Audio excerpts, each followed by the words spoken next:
Hello అండి. ఇవాళ Sunday కదా. సండే రోజున అందరికీ ఏదో ఒక స్పెషల్ తినాలనిపిస్తుంది కదా. నేనైతే ఇవాళ బగారా రైస్ను మటన్ కర్రీ చేద్దాం అనుకుంటున్నాను. అది ఎలా ప్రిపేర్ చేసుకోవాలో చూసేద్దాం, వచ్చేసేయండి. మటన్ బాగా కడిగి అందులో ఉప్పు, పసుపు, కారం, అల్లం పేస్ట్ వేసుకొని మొత్తం కలుపుకోవాలండి. ఆ తర్వాత స్టవ్ వెలిగించుకొని కుక్కర్ పెట్టుకొని ఆయిల్ పోసుకోవాలి. వేగాక పచ్చిమిర్చి 2 ఉల్లిపాయలు కట్ చేసి వేసుకొని వేగనివ్వాలండి. ఉల్లిపాయలు వేగిన తర్వాత అందులో కొంచెం అల్లం పేస్ట్, పుదీనా వేసుకొని ఇంకా కొంచెం వేగనివ్వాలి. ఉల్లిపాయలు వేగిపోయాయండి. ఇప్పుడు అందులో మటన్ వేసి కలుపుకుందాం. చూడండి వాటర్ ఎలా వచ్చిందో.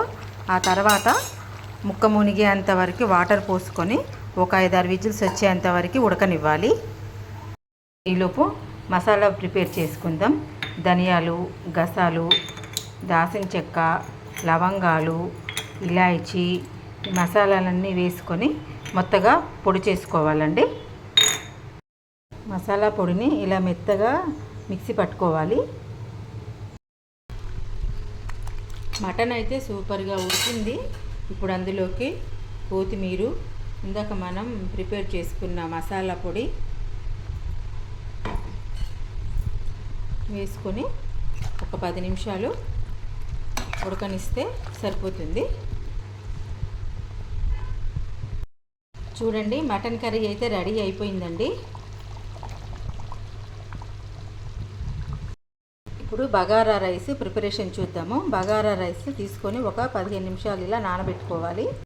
స్టవ్ వెలిగించుకొని అందులో కొంచెం ఆయిల్, కొంచెం నెయ్యి వేసుకొని మసాలా దినుసులు అన్నీ వేసుకొని కొంచెం వేగనివ్వాలి. అది వేగిన తర్వాత కొంచెం ఆనియన్స్, పచ్చిమిర్చి వేసుకోవాలి. కొంచెం పుదీనా కూడా వేసుకొని బాగా వేయించుకోవాలి. కొంచెం వేగిన తర్వాత అల్లం పేస్ట్ వేసుకొని బాగా వేగనివ్వాలి.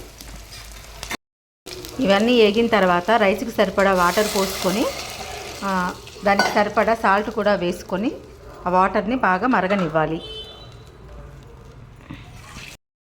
వాటర్ మరుగుతున్నాయండి. మనం నానబెట్టుకున్న బాస్మతి రైస్ని వాటర్లో వేసుకొని బాగా కలుపుకొని నీరు పోయేంత వరకు ఉడకనివ్వాలి. రైస్ అయిపోయిందండి. ఇంకా స్టవ్ ఆఫ్ చేసుకుందాం. బగారా రైస్ రెడీ అయిపోయిందండి.